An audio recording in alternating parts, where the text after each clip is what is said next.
여러분, 세상은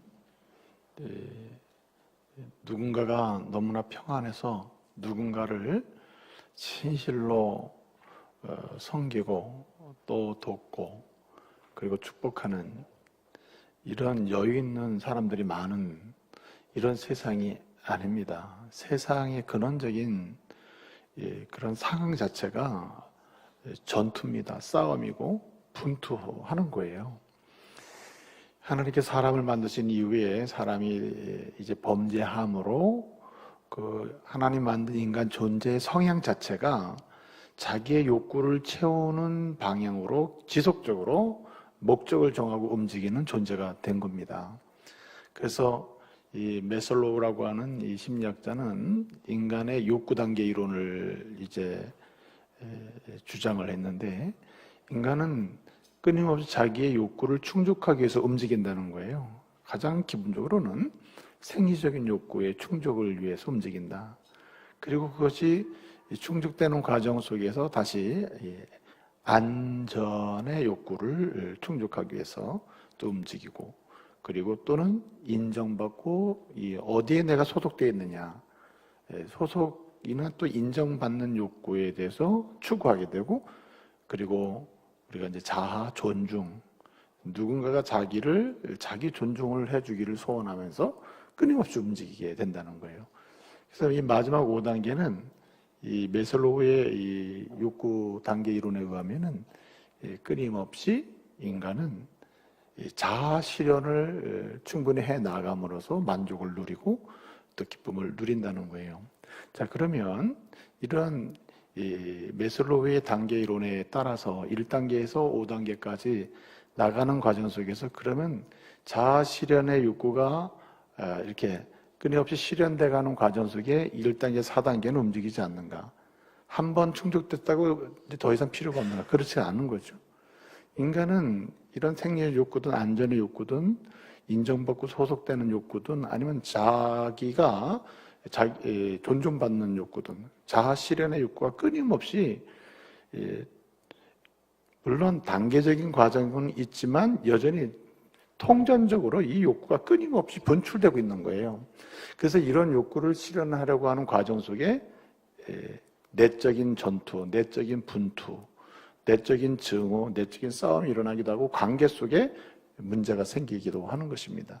왜냐하면 상대의 욕구를 충족시키기 위해서 움직이는 사람은 없기 때문에 그런 쪽으로 자기의 욕구를 충족시키기 위해서 사람들은 움직이는 과정 속에서 싸우게 되고 분투하게 되고, 그래서 여러 가지 과정 속에 절망을 경험하게 되는 겁니다. 그래서 인간 존재로 놓고 보면 욕구를 충족하기 위해서 움직이는 존재, 이렇게 이제 볼 수가 있는 거죠. 그래서 사람은 이 가치를 이야기하면서도 실제로는 그 가치에 지배받는 사람이 드뭅니다. 사랑합시다. 하지만 사랑의 가치에서 움직이는 사람은 많지가 않아요. 우리가 서로 평화합시다. 평화에 의해서 움직이는 사람이 많지 않습니다. 우리가 진리 안에서 자유합시다. 그러면서도 불구하고 진정한 자유를 존중해 주는 사람이 많지 않습니다. 정의에 따라서 올바르게 삽시다. 하지만 자기 자신에 대해서는 정의의 잣대를 들이대는 걸 그렇게 원치를 않습니다. 그래서 이러한 이 인간의 상태 또는 이러한 세상의 유형을 오늘 성경의 단어로 이렇게 표현을 한다면 이것을 빈들 같은 인생이다, 이렇게 볼 수가 있습니다.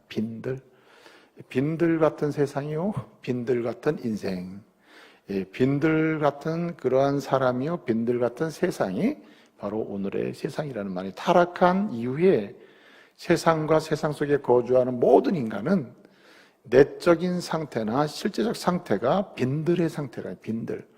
그래서 오늘 본문은 인간의 상태를 빈들의 상태로 묘사를 하면서 실제적인 오늘 주님의 메시지를 우리에게 주고 있는 것입니다. 이 빈들이라고 하는 말은 두 단어가 연결되어 있는 단어예요.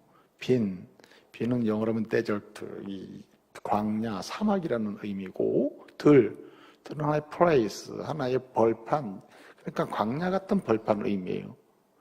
그래서 이 헬라어 원문을 보게 되면 이 에레몬 토폰이라고 하는데, 에레모는 에레모스라고 하는 게 이제 광야인데, 이 에레모스라고 하는 광야라는 말하고 토폰, 어떤 넓은 어떤 독특한 장소를 가리킬 때 쓰는 말이에요. 토폰이라는 말이. 그래서 이 에레몬 토폰이라는 말로 이렇게 빈들이라는 말이 되어 있습니다. 한글로 빈들. 이 성경에서 이 빈들, 이 에레몬 토폰이라고 하는 말이 쓰일 때 세 가지 의미를 띱니다. 첫째는 무슨 의미가 있냐면, 첫째는 이 생명의 부재한 상태입니다. 살 수 없는 조건을 가리켜요. 살 수 없는 상태를 가리킬 때 에레모스 또는 에레모스라고 설명을 해요. 그래서 뭐 강야로 나갔다, 강야 같은 세상 뭐 이렇게 얘기하지 않습니까? 그래서 여기 본문의 빈들은 생명이 살 수 없고 살 수 없는 그런 환경 자체를 가리킵니다. 또 다른 의미가 있는데 이것은 뭐냐면 이 에레몬 토폰이라는 말 자체가 주는 건 뭔가를 얻을 수 있는 곳이 아니에요. 공급될 수 없는 곳입니다. 그러니까 살아있는 게 있다 치더라도 공급되지 않으니까 결국은 그 자체도 죽음이죠. 단지 언제 죽느냐의 문제지 죽는 겁니다. 더 이상 희망이 없는 거죠. 살 수 없는 곳, 그 다음에 설령 살아있다 하더라도 공급받을 수 없어요. 공급될 수 있는 조건이 아닙니다. 뭔가 생존을 위해서 공급될 수 있는 환경이 아니다 이거죠. 그 다음에 마지막 중요한 의미는 이 빈들의 또 다른 의미는 뭐냐면 가능성의 부재입니다. 희망의 부재, 소망의 부재. 뭔가 미래에 대해서 뭔가 얘기할 수 있는 가능성을 기대할 수가 없어요. 그래서 이 빈들이라는 것은 일단 살 수 있는 조건이 아니다, 공급받을 수 있는 조건이 아니다, 그리고 더 이상 희망이나 미래를 노래할 수가 없다는 거예요. 그러니까 결국은 그 자체가 사망이요, 절망이요, 죽음의 장소죠. 그런데 오늘 주님이 이 가버나움이라고 하는 곳에서 말씀을 전하시다가 이제 쉼이 필요하고 기도가 필요하기 때문에 주님은 이제 배를 타고 건너편 벳세다 지역으로 가십니다. 그 건너가지고 벳세다 지역에 있는 빈들로 가셔요. 빈들로. 근데 오늘 본문 말씀 보게 되면 사람들이 우리 예수님이 그렇게 말씀을 전하시다가 배를 타고 갑자기 떠나시니까 어떻게 할 수가 없잖아요. 사람들이 어떻게 합니까? 예수님이 벳세다 빈들로 가셨다 하는 이야기 소식을 듣고 사람들이 오늘 어떻게 했습니까? 걸어서, 예수님은 배 타고 가셨지만은 그 수많은 사람들이 걸어서 간 겁니다. 여러분, 가버나움에서 벳세다 오늘 빈들 이 지역까지는 최소 거리가 약 한 30km 됩니다. 그러면 여러분 혹시 30km 걸어본 적 있습니까? 30km. 여러분 말이 30km지 30km 걷는 거 그렇게 간단한 건 아니에요. 예?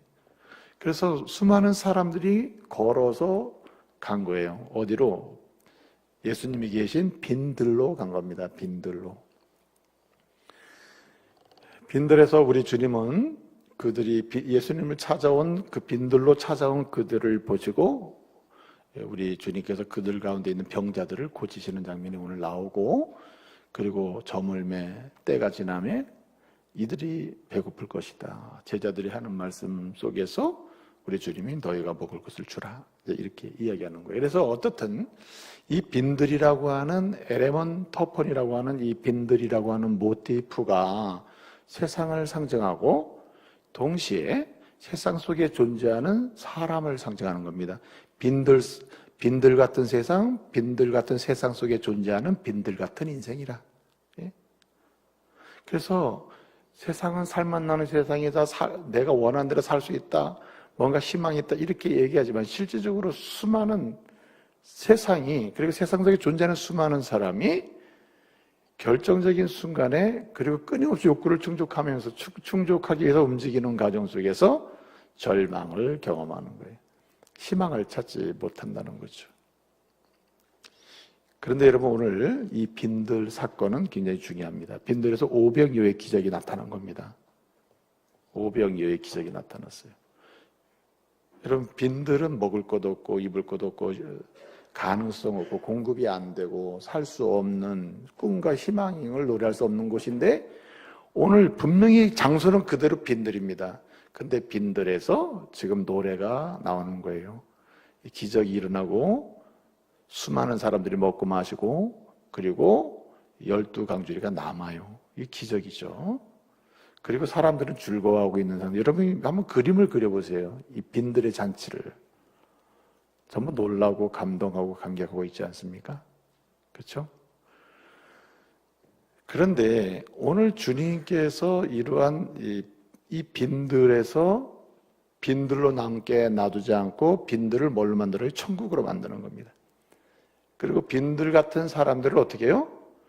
빈들 같은 사람들을 그 심령이 평강이 임하게 하고 하나님 나라를 경험하게 하면서 소망을 품게 만드는 거예요.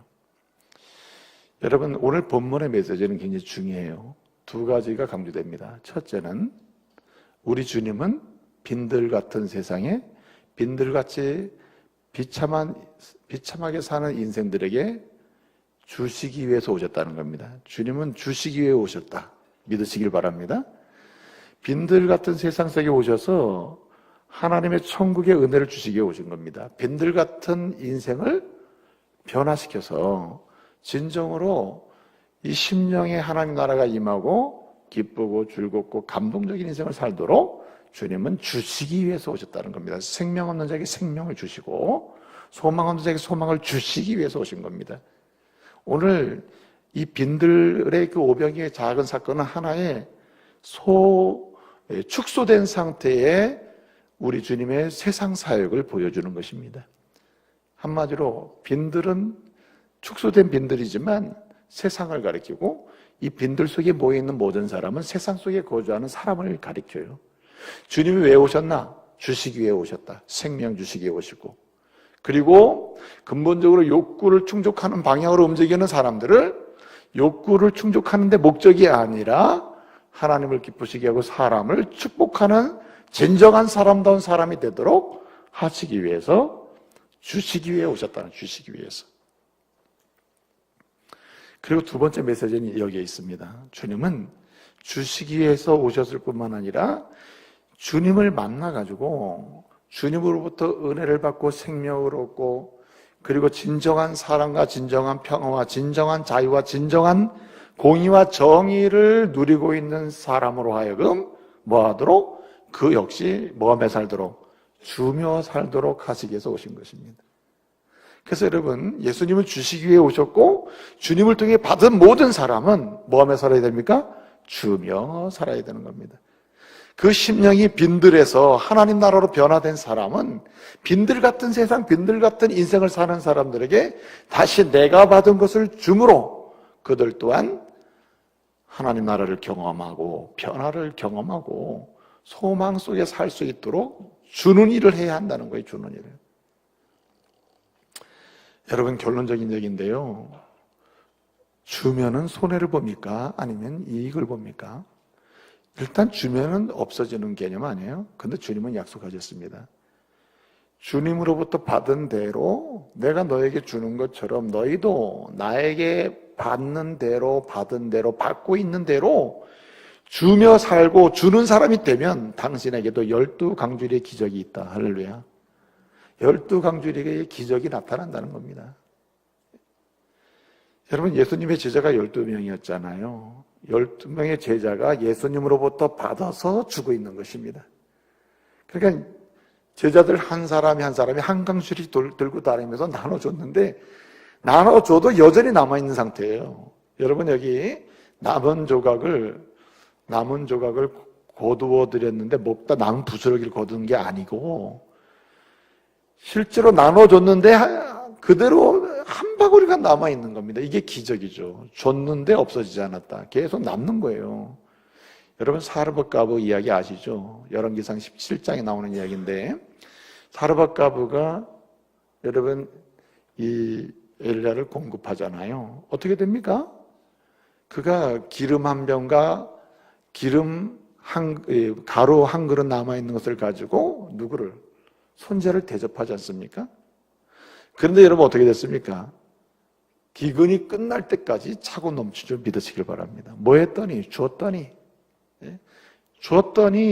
차고 넘치는 기적이 그에게 임한 겁니다. 하나님의 사람이 세상을 사는 방법은 주님이 주시기 위해서 오신 것처럼 주님으로부터 받은 사람은 주님처럼 또한 뭐 하면서? 주면서 살아야 된다는 거예요. 그런데 여러분, 걱정할 필요는 없다. 주면서 살면 주님이 12강줄의 기적을 항상 경험하게 하신다. 믿으시기를 바랍니다.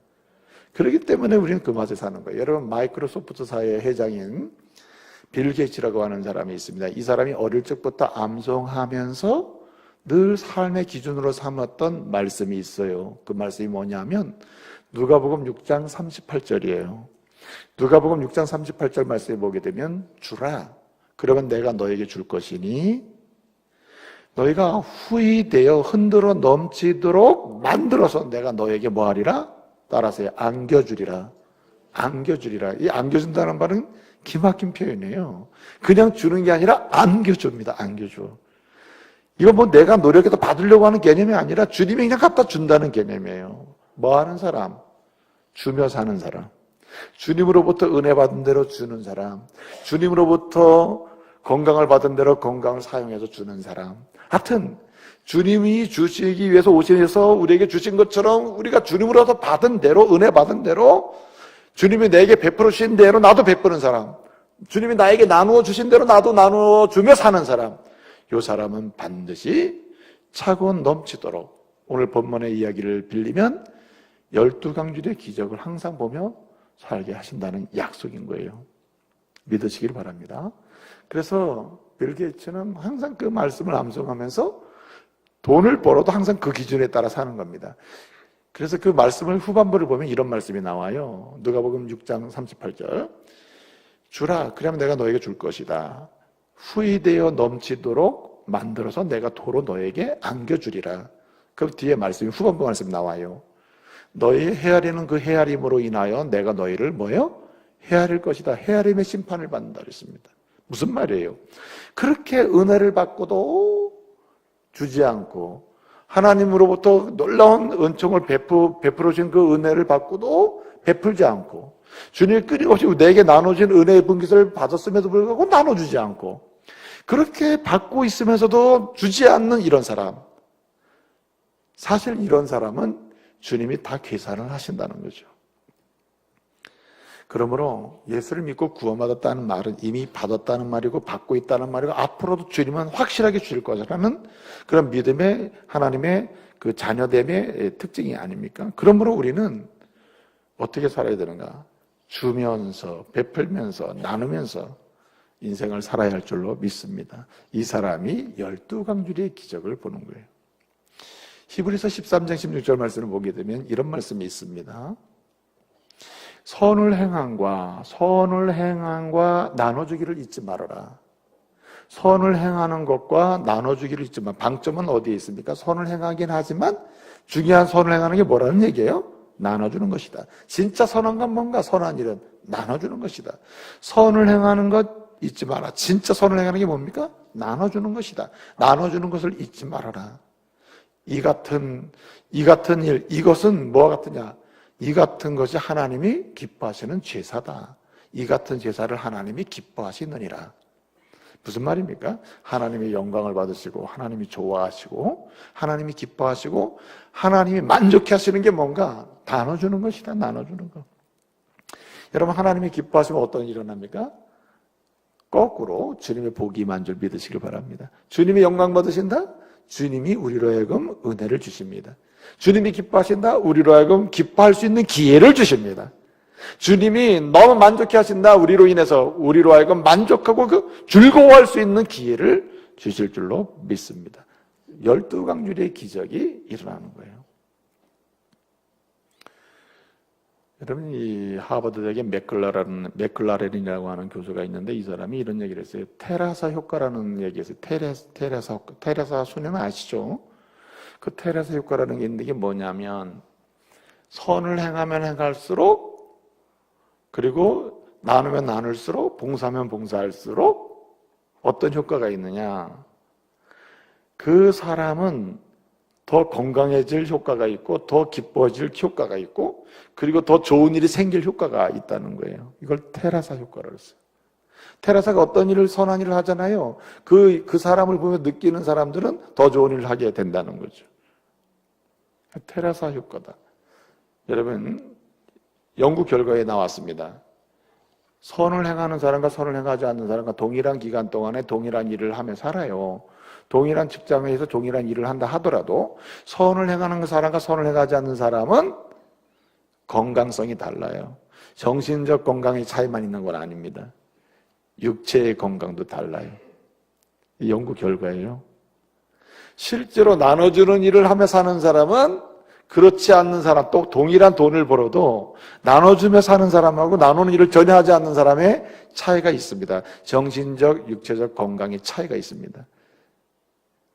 100%다 똑같다 이렇게는 할 수는 없으나 연구해 보니 그런 결과가 나오더라는 거죠. 여러분 건강하고 싶습니까? 주는 사람 되세요. 나눠주세요. 여러분 정신적으로 굉장히 심플한 사람 되고 싶어요? 나눠주시길 바랍니다. 이건 성경의 약속이에요. 주님의 약속입니다. 12강주리의 기적이 일어나는 겁니다. 12강주리의 기적은 먹는 데서만 나타나는 건 아니에요. 이것은 학문적 영역에서든 일상의 모든 영역에서 12개의 강주 기적은 반드시 나타날 줄로 믿으시길 바랍니다. 뭐 할 때? 나눠줄 때. 나눠줄 때. 주님으로부터 받은 것을 나눠줄 때 내가 지금 어떤 것을 가지고 있는지 모르지만 주님이 주신 생명의 은혜, 영생의 은혜, 하나님의 자녀됨의 은혜, 자녀로 살아가도록 주시는 다양한 것들을 끊임없이 나누고 베풀고 주는 이런 인생을 살 때 주님은 반드시 확실하게 12강주리의 기적과 간증을 할 수 있도록 은혜 주실 줄로 믿습니다. 그러므로 여러분 오늘부터 지금까지 욕구, 생리적 욕구나 또는 안전의 욕구나 인정의 욕구나 또는 자기 존중의 욕구나 자아 실현의 욕구에 치중해서 그쪽으로만 되게 모든 사람이 가듯이 그렇게 왔다면 이제는 이 욕구 자체에 하나의 방점을 찍는 게 아니라 이것조차도 뭐 하기 위하여? 나눠주기 위하여. 내가 왜 이 자아 실현이 돼야 되는 나눠주기 위하여. 내가 왜 안전해야 되는 나눠주기 위하여. 내가 기본적인 욕구가 왜 충족될 필요가 있는가? 나눠주기 위하여. 예? 주기 위하여. 이런 지향점을 가지고 다시 새로운 도전적 삶을 살아가는 은혜가 있기를 말씀으로 축복합니다. 자, 그러면 어떻게 하면 이러한 도전적인 정말 나눔으로 12강주리의 기적을 체험하는 그런 믿음의 인생을 살 수 있을까? 주님이 주시기 위해서 오신 것처럼 그 은혜 받고 나도 주는 사람으로 살면서 그 은혜의 기적을 맛볼 수 있을까? 첫째는 오늘 본문 말씀 보게 되면 주님께서 빈들로 가셨을 때 빈들의 상태의 사람들이 찾아왔다 그랬잖아요. 찾아오는데 주님이 그들을 보고 뭐라고 그러셨습니까? 14절을 보게 되면 그들을 보시고 어떻게 여기죠? 불쌍히 여겼다. 불쌍히 여겨서 그래서 병자를 고쳤다 그랬습니다. 불쌍히 여긴다. 여러분 누가 주님으로부터 받은 은혜를 줄 수 있는가? 그래서 또다시 12강주리의 기적을 맛볼 수 있는가? 사람을 귀히 여기는 사람이에요. 사람을 귀히 여기는 사람. 사람을 긍휼히 여길 줄 아는 사람, 사람을 불쌍히 여길 줄 아는 사람, 사람을 소중히 여길 줄 아는 사람. 제가 언젠가도 말씀을 드렸는데 여러분 사업이 사업으로 끝나면 돈만 버는 겁니다. 그러나 사업이 사업으로 끝나면 안 돼요. 사업은 경영으로 가야 됩니다. 경영으로. 사업이라는 말 자체와 경영이라는 말 자체의 단어의 뉘앙스에 약간의 차이가 있는데 사업이라는 말은 돈 관리에 있어요. 돈 관리. 물질 관리에 있어요. 돈을 버는 데 초점이 있습니다. 근데 경영이라고 하는 말 자체는 사람입니다. 사람이에요. 오래전에 벌써 수년이 지났는데 벌써 이 피터 드러크라고 하는 이 경영학의 대부가 있습니다. 지금도 그 사람 책을 많이 읽히는데 이 사람은 경영이 뭐냐라고 말할 때 돈 잘 버는 방법, 조직 잘하는 방법 이렇게 말하지 않아요. 한마디로 사람이다. 경영이 뭐냐? 사람을 행복하게 하는 것이다. 왜 돈 벌어야 되는가? 왜 조직해야 되는가? 돈 잘 벌기 위해서 돈 왜 잘 벌어? 진정한 경영의 지향점은 사람이다. 여러분 하나님이 누구에게 기적을 허락하시는가? 사람을 귀히 여기는 사람이에요. 여러분의 가정이 빈들 같은 가정이 있을 수 있어요. 들어가면 숨이 탁탁 막히고 가정의 분위기가 사막 같고 생명의 느낌은 거의 감동은 없고 뭔가 이 가정 공동체에서 채워지고 공급되어야 될 게 있는데 찾기가 좀 어렵고 가정을 들여다보면 희망이 보이지 않고 소망이 안 보여. 빈들 같은 가정이죠. 근데 여러분, 이러한 가정에 빈들이 변하는 역사나 그리고 뭔가 하나님의 소망의 노래를 부를 수 있는 이런 가정으로의 변화의 역사는 누구에서 일어나는가? 사람을 귀히 여기고 가족을 귀히 여기는 한 사람이 필요해. 한 사람이. 믿음의 사람이 한 사람을 귀히 여기는 가정 속에 들어가면 거기서 하나님이 기적의 은혜를 주십니다. 사람을 귀히 여겨야 돼요, 여러분. 여러분, 모든 것이 잘 돼도 사람을 귀히 여기지 않은 사람은 하나님 반드시 낮춰버려요. 하나님의 은혜를 주는 현장은 사람을 귀히 여기는 곳이에요. 하나님께서 물질을 흘려보내고 그리고 즐거움과 기쁨과 친정한 인간다움의 맛을 보게 만드는 이런 모든 필요를 공급해서 흘려보내는 마지막 지점은 어디냐면 사람을 귀히 여기는 곳이에요. 여러분, 정말 믿음 좋은 사람은 어떤 사람인가? 혼자 기도 잘하고 홀로 굉장히 찬송을 잘하고 혼자 대단하게 하나님을 높인다고 생각하는 사람이 있어요. 아닙니다. 정말 믿음 좋은 사람은 어떻게 할 수 있는가? 사람을 귀히 여겨요. 사람을 소중하게 여깁니다. 사람을 어떻게 평가합니까? 소유의 문제로 평가합니까? 건강의 문제로 평가합니까? 스펙의 문제로 평가합니까? 이미 그 사람은 12강주리의 축복을 받을 기회를 잃어버린 사람이에요. 여러분, 사람은 그 자체로 중요해요. 소유, 빈부, 또는 무슨 건강, 약한, 이거 다 문제가 되지 않습니다. 하나님의 형상을 닮은 사람 그 자체로서 우리는 긍휼히 여기고 소정히 여기고 그리고 사랑하고 존중하고 그리고 동등하게 여기고 인격적으로 대접을 해야 돼요. 이런 사람에게서 12강줄의 기적을 반드시 보게 하시는 거예요, 주님은. 오늘 여기 불쌍히 여긴다고 하는 말은 예수님이 사건을 일으키고 또 말씀을 전해서 치유나 힐링 또는 캐릭마 뭔가 프리칭하는 일이거나 아니면 에듀케이팅하는 이런 데 티칭하는 데서도 항상 나타나는 말 중에 하나가 뭐냐면 이 스플랑코 니조마이라는데 스플랑코 니조마이라는 말은 불쌍히 여긴다는 뜻이에요. 스플랑코 니조마이. 이 스플랑코 니조마이라는 말이 생겨나는 근원적인 단어가 명사가 하나 있는데 스플렌이라는 말, 스플렌. 이 헬라어 스플렌은 뭐냐면 장기를 가리켜요, 내장. 우리 뱃속에 있는 장기를 가리키는 말이 장기. 이걸 스플렌이라고 해요. 이 장기에서 나온 말이 불쌍히 여긴다는 말이. 그럼 왜 이게 불쌍히 여긴다는 말이 됐을까? 스플랑크 니조마이라는 말은 당신이 아파하는 걸 내가 아파한다는 말이야. 아파하는 거 어디서요? 밖에서요? 내 마음에서 하잖아. 그러니까 이 장기에서 그 말이 온 거예요. 내가 당신을 불쌍히 여긴다. 당신이 아파하는 걸 내 마음에서 내가 아파해. 이게 불쌍히 여긴다는 말이에요. 그냥 객관적으로 참 안 됐다. 동정심의 일부로서의 얘기가 아니에요. 동일시입니다. 당신은 아픔은 내 아픔이고 당신의 고통은 내 고통이고 당신의 눈물은 내 눈물이고 당신의 고단함은 내 고단함이요. 내가 당신을 어떻게 하면 좋겠소. 그렇게 사랑하고 이해하고 품을 수 있는 이런 사람이 있는 곳에는 반드시 12강주리에 남는 역사의 기록, 기적이 일어날 줄로 믿습니다. 오늘 주님 보면 약속하시는 거예요. 반드시 일어난다. 이런 사람이 줄 수 있기 때문에 그래요. 이런 사람. 여러분 너무 불쌍하잖아요. 저 사람이 내 아프면 내가 아픔을 감당할 수 있다면 내가 주는 거 아니에요. 그래서 이것을 가리켜서 아비의 마음이다, 어미의 마음이다, 부모의 마음이다라는 거예요. 이 단어를 그대로 쓴 곳이 어디냐면 누가복음 15장 20절이에요. 우리 예수님이 비유의 말씀을 하시죠. 탕자의 비유. 잘 알죠? 아버지가 집을 나간 탕자가 돌아오기를 날마다 매일마다 밖을 쳐다보고 기다리는 거예요. 언제 올려나. 그런데 어느 날 보니까 아들이 완전히 거지가 돼서 돌아오고 있는 겁니다. 완전히 거지가 돼서.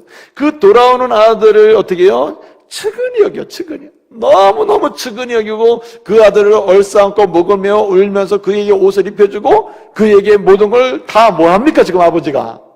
주잖아. 그러니까 주시는 분으로서의 주님을 상징하는 거예요, 아버지는. 주시는 분으로서 하나님을 상징하는 것이고, 너희도 역시 뭐하라? 이렇게 주는 사람이 되라. 주려면 어떻게 됩니까? 측은히 여기는 마음이 있어요. 니플랑코 니즈마이. 예? 당신의 마음이 내 마음이야. 그래서 동일시죠, 동일시. 예? 같이 함께 가는 거지, 함께 가는 거. 이럴 때 안 줄 수 없잖아요. 부모가 안 줄 수 없잖아요. 그래서 어떤 분이 그러시더라고요. 이 연금을 매달 안 타고 연금을 한 번에 탔답니다. 근데 아들이 뭐 사업한다고 아빠가 연금 돈 있잖아요. 그래가지고 아빠가 은퇴하면서 받은 연금을 아들이 다 가져갔다는 거예요. 그래서 내가 왜 다 줬습니까? 왜 다 줬습니까? 그냥 조금만 주고 없다 그래죠. 그랬더니 목사님 그런 말씀 하세요. 아비가 돼보세요. 아비가. 아버지가 돼보면 이게 안 된다는 거야. 왜 그래요? 아들이 뭐 망해가고 아들이 사업을 했는데 안 되고 뭐 돈이 필요하다고 울며 불며 하는데 그 아들의 마음이 누구 마음이요? 아비의 마음이라. 그게 니플랑코 니즈마야. 그러니까 없다던 아버지가 어디요? 그래 없다고 말하던 아들아 난 없어 그러던 사람이 이걸 갖다 썰어준다는 거지. 이 기막힌 거 아니에요. 아비는 뭐 할 수 있어요? 끝까지 다 줄 수 있다. 예수님은 어떻게 하십니까? 주시기 위해서 오셔요. 오시기 어떻게 해요? 길을 잃은 어린 양, 예? 그냥 갈 바를 알지 못하는 어린 양, 방황하는 어린 양, 빈들이 되어 있는 세상 모든 사람들, 주님 보면 어떻게 해요? 너무 긍휼히 여기시는 거 아니에요? 긍휼히 여기신다. 그러면서 다 주는 거 아닙니까? 십자가에서 자기 몸을 다 주시기까지, 생명을 주기까지 주는 거 아니에요? 줄 수 있는 분은 딱 하나예요. 줄 수 있으므로 주는 가운데서 12강줄의 기적을 체험할 수 있는 사람은 딱 한 종류의 사람이에요. 뭐 하는 사람? 긍휼히 여기는 사람. 마태복음 5장 7절 말씀에 산상보훈 주님 팔복에서 말씀하십니다. 긍휼히 여기는 자는 긍휼히 여김을 받을 것이니요. 야고보가 이런 말씀을 선언합니다. 야고보는 행함이 있는 믿음을 강조하잖아요. 야고보서 2장 13절에서 이런 말씀합니다. 너희가 긍휼히 여기지 아니하면 나도 너를 긍휼히 여기지 않는다. 그래서 긍휼히 여기지 않는 사람은 긍휼이 없는 심판을 받는다 그랬어요. 그런데 굉장히 중요한 선언을 합니다. 2장 13절에서 마지막 나오는 말이 뭐냐면 긍휼은 심판을 이긴다 그랬어요. 할렐루야. 무슨 말입니까? 주님이 당신에게 주신 것처럼 당신이 주면서 사는 사람은 이 주면서 산 사람은 어떤 기적을 보냐면 마지막에 심판 때에도 하나님의 은혜를 누리는 놀라운 역사를 본다는 거예요. 놀라운 기적이 아닙니까? 그래서 우리는 긍휼히 여기는 사람이 되어야 됩니다. 여러분, 오늘 이 시대에 룻과 같은 상황을 맞이한 그런 여성이 있다 칩시다. 여러분, 룻과 같이 갈 수 있는 사람 몇 명이나 될까요? 네? 여러분 다 믿음이 있어서 그냥 시어머니랑 둘이 살게 하고 갑니까? 한 명도 없을 거라고. 그런데 룻이 자기 남편도 죽고, 예, 시아버지도 없고, 이제 늙은 시어머니 한 명 딱 있는데, 늙은 시어머니가 자기 고향으로 간다래.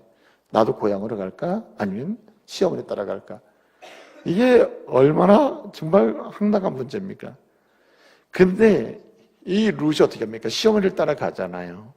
시어머니를 긍휼히 여긴다니까요. 시어머니를 긍휼히 여깁니다. 굉장히 긍휼히 여겨요. 주님께서 그 룻을 어떻게 만들어 놓습니까? 12강줄의 기적을 보게 하는 거 아니에요. 예수님의 족부에 한 여인이 돼요. 예수님이 출생하는 과정 속에 족부로 들어오잖아요. 중요한 여인의 족부 사이에 들어오잖아요. 대단한 거 아닙니까? 네? 사개오가 예수님을 만났습니다. 예수님을 만나고 예수님으로부터 용서를 받고 은혜를 입고 세상에서 자기가 지금까지 경험하지 못했던 사랑과 평화와 자유와 옳은 것이 무엇인지 모든 걸 다 받았어. 주님이 다 주시는 거예요.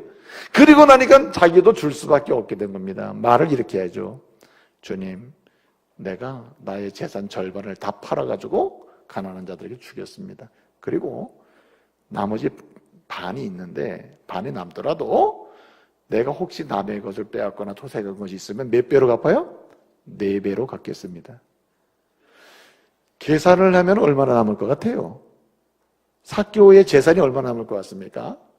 그대로 실행을 한다고 가정을 해보면 절반을 팔아서 나눠줍니다. 나머지 있는 것을 가지고 내가 토색한 것이 있으면 4배로 나눠줍니다. 그의 재산은 다 토색한 것이네. 다 이래저래 착취한 거예요. 그러면 나는 없어도 된다는 얘기죠. 다 줍니다. 다 주는 거예요. 누가 주는 것이 있기 때문에 주님이 내게 주신 은혜가 있고 사랑이 있고 평화가 있고 자유가 있고 기쁨이 있으니 다 줄 수 있는 거죠. 기적 아닙니까? 그래서 일단은 사람을 기중히, 여러분 사람 기중히 여기는 마음 아무나 갖는 건 아닌 것 같아요. 사람을 정말 한두 번은 내가 저 사람 소중히 대우를 해야지. 그런데 모두를 한 사람 한 사람을 어린아이로 논하기까지 자기가 만나는 사람을 귀하게 대접하는 사람은 그렇게 흔한 건 아니에요. 그렇게 할 수 있는 사람도 없어요, 별로. 그런데 그렇게 모든 사람을 기중히 긍휼히 여기는 사람을 정말 소중하게 여길 수 있는 사람은 누군가 예수를 만나는 사람이에요. 예수 만나면서 그 은혜를, 예수님 나를 너무 소중히 다뤄주시는구나, 이걸 경험하게 되면 모든 사람이 귀해요. 모든 사람이. 정말 참 선교사, 참 목회자, 참 성도, 참 신자는 이게 가능해집니다. 그런 은혜 역사를 경험하게 돼요. 왜? 주님을 만나는 한 나 역시 모든 사람을 주님의 눈으로 보게 돼. 보이기 시작하는 거예요. 사람이 귀하게 보이기 시작하는 거죠. 아, 정말 귀하다, 정말 소중하다, 사람을 보게 되는 거죠. 제가 요즘에 좀 잔소리가 늘었어요. 잔소리가. 나이가 많으면 좀 잔소리가 많아지는 것 같아요. 제가 아침에 이제 8시 45분에 이제 우리 사역자 큐티 하잖아요. 매일마다. 8시 한 45분까지 출근하거든요. 우리 사역자들이. 45분에 딱 되면 큐티가 이제 시작이 됩니다. 성경을 읽고 함께 기도하고 이렇게 시간을 가져요. 매일마다. 그러면 한 20-30분 지나가거든요. 그러고 나면 오늘도 승리합시다 뭐 이래가지고 이제 인사하고 서로 해가지고 이제 헤어집니다. 그 산뜻하게 끝을 내야 돼. 그다음부터 이제 김미열 목사의 잔소리가 시작되는 거예요. 목사님들 잘 들어보세요. 뭐 이래가지고 내가 오늘은 딱 5분만 얘기해야지 해놓고는 끝나고 나면 30분이 더 시간 나는 거야. 그럼 목사님들이 얼마나 스트레스 받겠어요. 아, 진짜 우리 목사님 왜 저러나 뭐 이런 마음이 있을 거라고. 그런데 요즘에 제가 잔소리에 주로 많은 잔소리 중에 가장 메인 테마가 뭐냐면은 사랑 귀하게 여기라는 거예요. 사람. 목회? 일 잘하려고 할 필요 없다. 사업? 교회가 무슨 사업을 합니까? 무슨 뭐 결과가 있고 뭐 결과 보고를 잘해야 됩니까? 교회가 무슨 뭐 이익을 남겨야 됩니까? 절대 일을 잘하려고 하지도 말고 사업 잘하려고 하지도 말고 무슨 뭐 교회에서 엄청난 무슨 행정적인 거를 아주 뛰어나게 하려고 하지도 말아라. 모든 것은 다 누구를 위한 것? 하나님의 형상을 당한 성도를 위한 것이다. 그러니까 한 사람 한 사람을 귀하게 여겨라. 당신의 교구 속에 병든 자가 있든 아니면 건강한 자가 있든 정말 힘들어서 교회 출석 자체가 안 될 정도로 지쳐있는 사람이든 매주 나와서 봉사를 하고 웃으면서 함께 지낼 수 있는 사람이든 소중히 다뤄라. 소중히. 사람을 소중히 다루는 목회자가 정말 하나님의 은혜를 아는 사람이다. 계속 잔소리를 하는 거야. 계속. 사람을 귀하게 여겨라. 사람을. 예? 근데 왜 제가 잠깐 그런 잔소리를 하게 되냐면 순간적으로 일로 사람을 만나게 되는 거예요. 일 잘하는 사람을 잠깐 불러내는 거죠. 그런데 사실은 일 잘하는 사람을 불러내서 함께 시간을 하고 일을 잘하는 게 교회 일이 아니에요. 교회 일은 일하는 데가 아닙니다. 사람을 축복하는 곳이에요. 병들고 지치고 연약하고 어렵고 약자, 소외되고 아픈 자, 이런 사람 어떻게 합니까? 귀하게 여기는 거죠. 저와 여러분이 이런 은혜의 사람 되시기를 말씀으로 축복합니다. 사람을 귀하게 여길 때 주님은 줄 수 있는 은혜를 주실 줄로 믿습니다. 귀하게 여기세요. 그건 여러분이 경험을 하게 될 거예요. 갈수록 귀하게 여기는 사람 반드시 하나님의 은혜가 임하게 된다. 왜? 주게 됨으로. 주게 된다. 또 한 가지는 오늘 여기 말씀 보게 되면 주님 말씀하십니다. 너희가 먹을 것을 주라. 그런데 주님이 갑자기 너희가 먹을 것을 주라고 하지 않습니다. 오늘 15절에 보게 되면 제자들이 말을 해요. 예수님, 저녁이 되었고, 그리고 여기 지금 때가 지금 저물었습니다. 그러므로 이들을 다 내려가서 사 먹게 하든지 하여튼 각자 알아서 먹게 하는 게 좋겠습니다. 이렇게 이야기를 해요. 근데 여기 저녁이 되고 때가 저물었다라는 말은 점심을 걸렀다는 것을 보여주는 말입니다. 점심을 걸러서 오늘 지금 이 시간까지 온 겁니다. 저녁 때가 지금 와 있는 거예요. 제자들은 어떻게 하는 거죠? 아유, 각자 가서 해결하게 하라고. 아유, 그것까지 신경 쓸 수가 없다고. 예수님 뭐라 그러죠? 갈 것 없다. 너희가 뭐하라? 먹을 것을 줘라. 16절에서 그렇게 말씀하죠. 이 말은 이런 뜻입니다. 제자들은 책임을 회피하려고 하는데 주님은 너희가 책임을 지라는 뜻이에요. 그래서 누가 주는 자가 되는가? 누가 주는 가운데서 12강줄의 기적을 맛보느냐 하면 자기의 책임을 지는 사람이에요.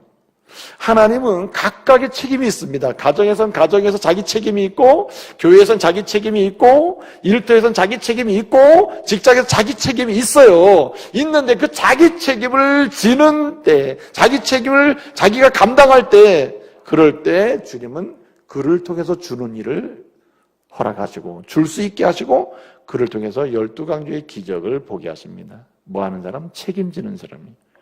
요즘에 여러분 왜 빈들 같은 가정이 계속 더 심화되는 줄 아시겠어요? 남편이 남편 역할 책임을 안 져요. 아내가 아내 책임을 안 진다니까요. 엄마가 엄마 책임 안 집니다. 아빠가 아빠 책임을 안 져요. 자식이 자식 책임을 안 져요. 그러니까 그 공동체의 가정은 빈들로 남는 것입니다. 뭔가 누군가가 줌으로써 12강줄의 그러한 놀라운 기적을 맛보는 가운데 빈들이 변화의 천국 같은 놀라운 은혜가 넘치는 곳이 되는 변화의 역사는 언제 나타나는가? 누군가가 뭐 할 때? 책임을 질 때입니다. 모두가 책임을 지지 않는다 하더라도 단 한 사람이라도 그 자리를 지키면서 책임을 지고 있는 한 하나님은 그를 통해서 주실 것을 주시고 주게 함으로써 12강줄의 기적을 보게 하실 줄로 믿습니다. 여러분, 다수가 다 안 해도 괜찮아요. 못할 수도 있잖아요. 그러나 책임지는 한 사람만 있으면 달라집니다. 여러분, 요즘은 책임지지 않으려고 하는 시대예요. 여러분, 교회에 왜 중직자를 세워놓습니까? 왜 장로, 권사, 목사, 안수집사 이런 사람을 세워놔요? 그냥 감투입니까? 그 책임을 짐으로써 누군가가 다시 빈들의 상황에서 벗어나는 복을 받도록 하는 데 있어요. 이 중직자가 기도하는 책임을 질 때 그 기도의 응답으로 누군가는 은혜의 역사를 보게 되는 거예요. 책임을 지는 게 대단히 중요하죠. 그래서 세워놨는데 기도 안 합니다. 그럼 어떻게 됩니까? 책임지지 않을 때 그 사람의 영영 속에서 이제 일어나야 될 사람이 일어나는 시간이 지체되는 거예요. 그렇기 때문에 책임지는 것이 대단히 중요합니다. 여러분, 주님은 우리를 책임지기 위해서 오셨습니다. 책임지기 위해서 오시니까 뭐랍니까? 다 주시게 되는 거예요. 책임을 지는 사람은 책임지는 가운데 주게 돼 있습니다. 나누게 돼 있어요. 베풀게 돼 있습니다. 여러분의 책임이 무엇입니까? 교회에서 어떤 책임을 지고 있습니까? 여러분의 공동체에 어떤 책임을 지고 있어요? 맡은 책임을 얼마나 지는 대단히 중요해요. 책임을 회피하는 순간에 그 사람은 줄 것을 상실해요. 줄 수 있는 눈도 없어지고 줄 수 있는 용기도 사라지게 됩니다. 그런 책임을 지는 곳에서는 줄 수 있고 줄 수 있는 것이 생기고 줄 수 있는 담대함이 생기게 되는 거예요. 그래서 그럼 어떻게 주느냐? 이 주는 게 쉽지가 않잖아요. 주는 게 쉽지가 않지 않습니까? 사람들은 핑계가 많아요. 핑계가. 나도 주고 싶은데, 나눠주고 싶고 베풀고 싶은데, 그런 인생 살아서 12강줄이 기적 맛보고 싶은데, 나 솔직히 나 여러 이유 때문에 못해. 그 이유가 많은데 대표적인 이유가 뭔지 아십니까? 환경을 탓해요. 환경을. 오늘 본문에 뭐라 그랬어요? 제자들이 우리 못 줘요. 줄 수가 없네요. 우리가. 왜 그러죠? 여기는 뭐요? 빈들이요. 제자들이 그러잖아요. 여기는 빈들이요. 빈들인데 없는데 어떻게 줍니까? 빈들이잖아요. 빈들에 주라면 되겠습니까? 여러분, 주님이 빈들인지를 모르겠어요? 근데 주님은 주라고 하신다니까. 기막히잖아요. 책임을 져라 네가. 책임질 수가 없어요. 환경이 이래서. 요즘에 또 시간 탓하는 사람 많아요. 리차드 포스터라고 하는 사람 그런 얘기 했어요. 영성 신학자인데 요즘 왜 사람들은 책임을 못 지고 그렇게 하나님의 은혜를 받지 못하는가? 여러 가지 이유를 댄 두 가지 이유를 댑니다. 너무 바빠, 투비지. 너무 바빠가지고. 너무 바빠요. 요즘에 이렇게 기도 생활 못하죠? 너무 바빠서. 성경 못 읽죠? 너무 바빠서. 왜 이렇게 예배 출석이 좀 뜸해져? 너무 바빠요. 다시 요새 성경도 너무 바빠서. 요새 기도도 너무 바빠서. 다 가장 좋은 대답이, 편한 대답이 뭐냐면 너무 바쁘다는 거예요. 한마디 시간이 없다는 거예요. 시간이 지금이 아니다. 지금 시간이 안 맞다는 거예요. 지금 제자들 그렇게 이유를 댄다니까요. 지금 저녁이 되었고 때가 지났어요. 안 맞아 시간이. 예? 지금 너무 바쁜 시간이야. 시간이 지났는데 때가 아닌데 어떻게 합니까? 주님은 주는데 때 따지지 않습니다. 시간 따지지를 않아요. 또 어떤 핑계 됩니까? 오늘 본문, 동일한 본문이 요한복음 6장에 기록되고 있습니다. 요한복음 6장 본문하고 누가복음 9장의 동일한 본문이 이 내용이 이제 기록되고 있는데 그 요한복음 6장에 나오는 본문을 보게 된 빌립이라는 사람이 이렇게 얘기합니다. 너네 주라. 그러니까 예수님, 이 사람들 다 주려면 200데나리온 가지고도 부족합니다. 계산을 해버린다니까. 자, 뭐 탓하는 거죠? 돈 탓하는 거예요. 돈 탓. 요새 우리 뭐 합시다. 전도합시다. 우리 주님을 위해서 뭐 합시다. 이러면 사람 뭐예요? 재정이 있어야죠. 재정도 없는데. 교육 잘해봅시다. 우리 믿음의 신앙교육 잘합시다. 뭐라 그러죠? 재정이나 주고 하세요. 재정이나. 담임 목사님 재정 좀 늘려주세요. 청년부에. 예? 청년부 재정이 교회학교보다 많어. 자, 그런데 어찌됐든 간에 예? 이렇게 재정 탓을 한다는 거예요. 재정 탓. 예? 환경 탓, 시간 탓, 재정 탓. 이게 오늘 현대교회가 변명하는 것 중에 가장 대표적인 변명이 이런 겁니다. 시설 탓하고. 이런 시설에서 어떻게 합니까? 공과 공부 못해요. 왜? 공간이 부족해요. 공간이. 다 탓하는 거 아니에요? 중요한 건 뭡니까? 오늘 본문 말씀 보게 되면 물고기 2마리하고 보리떡 5개 뿐밖에 뿐입니다. 뿐이라는 말은 이걸 가지고 뭘 하겠습니까? 라는 거예요. 현실적 상황이 할 수 있는 상황이 아닙니다. 이런 거예요. 그런데 주님은 이거 모를까요? 환경, 시간, 재정, 그 다음에 현실적 그런 상황 모를까요? 주님이? 아시는데도 주님 뭐 하랍니까? 네가 주라. 내가 주라고 얘기해요. 내가. 당신이 주라고 그래요. 근데 여기 본문 16절에 내가 주라 할 때, 내가 먹을 주라 할 때 이 주라라고 하는 말이 도테라는 말이거든요. 도테, 아우토이스, 히메이스, 파겐이라 그래요. 도테 줘라. 아우토이스라는 말이 오늘 성경에 번역이 안 됐습니다. 아우토이스. 그들에게, 히메이스, 너희가, 파겐, 먹을 것을 이런 뜻입니다. 그런데 본문에서는 그들에게라는 말을 누구에게 대상을 얘기 안 해요. 대상을. 근데 성경 주님 말씀하실 때는 그들이 누구냐? 빈들 상태에 있는 사람은 지금 안 주면 굶어 죽고 병드니까 지금 줘야 되는 것이고, 누가 주느냐면 너희는 누구냐면 제자입니다. 제자는 누굽니까? 예수님께 받은 사람이에요. 은혜 받은 사람, 생명 받은 사람, 복을 받은 사람, 시간을 받은 사람, 계속 공급받는 사람. 그러니 공급받는 너희가 주라는 거죠. 핑계를 대지 말아라. 핑계를. 자, 그래서 여러분 놀라운 원리가 성립되죠. 내가 첫째는 내게 주어진 것 지극히 별것 아닌 거 하더라도 주님은 그것을 가지고 주라랍니다. 그래서 여러분 주님이 시범을 보이죠. 이것뿐입니다라는 말은 이걸 가지고는 택도 없고 이거 가지고 할 수 없습니다. 이거 뭐 아무것도 아닙니다. 보잘것없습니다. 이런 얘기 아니에요? 그랬더니 그것을 뭐라 그래요? 가져오라 그러잖아요. 주님이 내게 가져오라. 테모이라고 그래요. 내게 가져오라. 주님이 가져오니까 어떻게 해요? 주님이 주잖아요. 그냥 가져온 걸 그냥 줬다니까. 그냥 가져온 걸 그냥 내가 주잖아. 너희도 그냥 이것을 주면은 너희도 12강줄의 기적을 본다는 거예요. 책임을 지기만 한다. 있는 걸 가지고 책임을 져라. 여러분이 가진 게 무엇입니까? 나는 가진 게 없네요. 건강도 없고 부족한 것도 없네요. 근데 여러분 어떻게 해야 되나요? 책임을 질 때는 어떻게 합니까? 있는 그 상태에서 책임지는 거예요. 뭘 만들어 책임지는 게 주님 내가 돈 벌어서 앞으로 봉사하겠습니다. 이 사람 절대 못해요.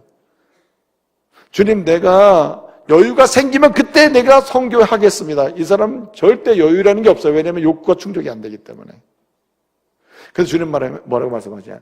내가 받는 즉시 가진 것 즉시 뭘 시작해라? 선교도 시작하고 봉사도 시작하고 사랑도 시작하고 다 시작해라. 줘라.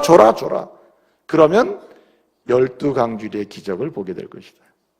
마음껏 줄 수 있는 사람이 된다는 거죠.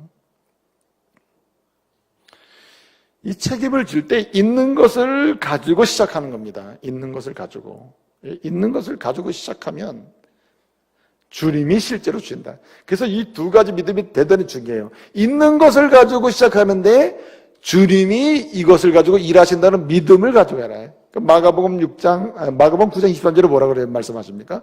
할 수 있거든이 무슨 말이냐? 믿는 자에게 능치 못할 일이 없다. 비록 작은 걸 가지고 시작하지만 믿음으로 시작할 때 실제 주는 분은 주님이시기 때문에 나는 책임만 지면 돼요. 그러면 주님이 공급을 하신다는 거예요. 여러분 제 손을 거쳐서 나가는 돈이 엄청 많습니다.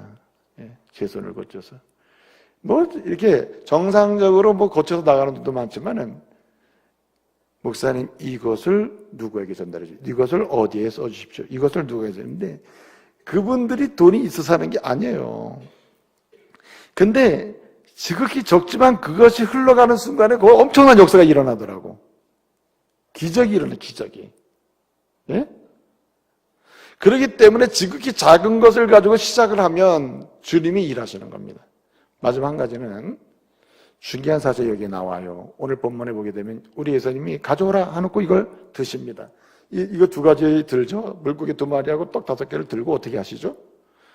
들고 하늘을 우러러 축사하사 이렇게 씁니다. 하늘을 우러러 축사한다. 축사한다는 말은 율로게오라고 하는 말이에요. 율로게오. 이 율로게오라고 하는 말은 뭐냐면 하늘을 우러러라는 말은 기도하는 자세이고 기도한다는 말이고 율로게오라는 말은 감사한다는 뜻이에요. 감사한다. 하나님께 감사하는 거예요. 자, 그러면 감사 기도죠. 감사 기도. 뭘 감사하게 하는 거죠? 주님 모자릅니다. 이거 모자라니까 빨리 채워주세요. 빨리 더 많이 갖다 주세요. 이런 기도했습니까? 주님이? 물고기 2마리에 보리떡 5개 조리 하잘 것도 없고 뭐가 줘봐야 소용도 없는 거, 몇 명 먹지도 못하는 거, 한 사람 분량도 채 안 되는 걸 이걸 가지고 하늘을 우러러 기도하는데 감사 기도한다니까. 감사 기도합니다. 이 두 가지를 놓고 감사하는 거예요. 참 감사합니다. 지금 나눠주려고 하는데 이 두 가지를 주시니 감사합니다. 두 가지가 있게 하시니. 우리 예수님이 제자들에게 모범을 보여주는 겁니다. 그래서 뭔가를 줄 수 있는 사람은 어떤 사람이냐? 당신의 현재 상황을 감사하는 사람이에요. 감사하는 사람. 예? 현재 당신이 가지고 있는 게 물고기 2마리입니까? 보잘것 없죠. 그걸 감사해야 돼요. 감사할 때 주기 시작해. 감사하면 줄 수 있는 거죠. 주는 역사가 시작되고 거기서 기적이 일어나게 되는 겁니다. 자, 보세요. 그러면 주님은 감사 기도만 하는가? 감사 기도를 하는데 현재 있는 것을 감사함과 동시에 뭘 감사하느냐? 이것이 나눠지는 순간에 12강주리의 기적이 하나님의 손에서 일어날 것을 믿고 감사하는 거예요. 할렐루야. 그러니까 감사 기도긴 감사 기도인데 첫째는 이 두 가지가 있는 것을 감사하는 것이고 주신 것을, 둘째는 이것이 주님의 손에 사용돼서 역사가 있을 것을 믿고 감사하는 거예요. 이런 은혜가 있기를 바랍니다. 사람이 현재 있는 것만 감사하는 것은 누구나 할 수 있는 감사인데 정말 줌으로써 12강주리의 기적을 보는 사람의 감사는 어떤 감사인가? 현재 이것밖에 없지만 이것이 주님의 손에 의해서 쓰여지고 사람들에게 베풀어지고 나누어질 때 뭐가 일어나? 12강주리의 기적이 반드시 일어날 줄로 믿는 믿음의 감사예요. 믿고 감사하는 거죠. 여러분, 이런 은혜가 있기를 바랍니다. 그럼 이렇게 말하는 사람이 있을 거예요. 아니, 그러면 물고기 2마리 같은 것 또는 보리떡 5개 같은 것도 나에게 없는 사람은 어떻게 하는 겁니까? 그러면 뭘 감사합니까? 그냥 감사하세요. 그러면 그냥 물고기도 같은 것도 하찮지만 보리떡 같은 것도 없다. 그런 감사. 있긴 있는데 내 생각에는 없어도 될 것이 있다. 그럼 없어도 될 것 같은 게 있는 것을 감사하셔야 돼요. 그러면 없어도 될 것 같은 게 있는데 별 쓸모도 없는 것이 주님의 손에 쓰여지면서 12강질의 기적으로 남을 줄로 믿습니다. 코리테 붐 여사 아시죠? 이 사람이 이제 자기 동생 벳이라고 하는 이제 여동생이 있는데, 코리테 붐이라고 하는 사람이 자기 여동생 벳이하고 나치 히틀러가 믿음의 사람들을 수용소에 이렇게 가둘 때 이제 갇히게 된 겁니다. 수용소에 끌려간 거예요. 가보니까 그 방이 많잖아요, 방이. 그래서 그 자매가 들어간 방에는 서로 싫어하는 방이라, 이 방이. 이 방에 싫어하는. 이 방은 벼룩이 많은 거예요, 벼룩이. 그래가지고 이 배시가 얘기해. 언니, 너무너무 힘들어. 너무너무 힘들어. 그래서 감사해라, 감사해라. 이 벼룩이, 비록 우리 마음에 벼룩이 마음대로, 벼룩 때문에 잠도 못 자지만, 어쨌든 지금 감사하자, 감사하자. 어느 날, 간수가 왔다 갔다 하는데, 간수들이 방을 살피고, 이렇게 감시하잖아요? 근데 그 간수들이 왔다 갔다 하면서 몇 명이 얘기를 하는 게 들리는 거예요. 그 얘기가 뭐냐. 그 수용자들의 방 저기 많지만은 저 방은 들여다보지도 말고 들어가 보지도 마. 그냥 대충 살펴, 대충. 그 왜 그러냐. 저 방에 잘못 들어가면은 뭐 몰래요? 벼룩이 오르기 때문에 쌩고 생각한다고. 그래서 간수들이 다른 방은 샅샅이 뒤지기도 하고 감시도 하고 살피기도 하는데, 이 코리테 붐 여사와 그 동생 베시가 있는 방은 대충 쳐다보고 그냥 가는 거야. 그래서 마음껏 두 자매가 기도하고 찬송하고 옆 사람에게 복음도 전하고 했다는 얘기예요. 벼룩이 별일을 다 만들어낸다. 하나님께 감사하면은 벼룩도 구원하는 일의 도구가 된다. 할렐루야. 여러분 지금 생각할 때 어찌하면 나한테 이렇게 쓸모없는 것만 있냐, 나한테는. 여러분, 그 상황에서 감사하시면 그것조차도 주의 손에 의해서 정말 결정적으로 12강줄의 기적으로 가는 하나의 로드를 마련하는 축복의 도구가 될 줄로 믿습니다. 엄청난 사건이 벌어지고 있는 거죠. 여러분, 이제 말씀하십니다. 여러분, 어떻게 살고 싶어요? 계속 욕구 충족 이론에 의해서. 아니, 모든 사람이 그렇게 살듯이 자기의 욕구를 충족하는 방향으로 그 지향점을 삼고 계속 머물러야 합니까? 그렇게 살면서 계속 힘들어하고 살 거예요? 주님 말씀하십니다. 내가 너를 구원하고 내가 너에게 주는 진정한 구원자가 아니냐. 너도 나처럼 주는 자가 되라. 그러면 12강률의 기적을 보게 될 것이다. 오늘 제자들을 훈련시키면서 오병이어의 사건은 앞으로 오고 올 제자들의 삶의 전형을 보여주는 거예요. 제자들은 어떻게 살아야 되는가? 제자들은 세상을 살지만 12강줄의 놀라운 기적과 은총을 끊임없이 경험하며 사는 사람들인데 무엇을 통해서? 줌으로써 그 기적을 누린다는 거예요. 줌으로써. 저와 여러분이 끊임없이 줌으로써, 베품으로써, 나누는 가운데서 하나님의 예비하신 12강줄의 기적을 여러 삶의 영역에서 경험하고 간증할 수 있는 은혜가 있기를 말씀으로 축복합니다.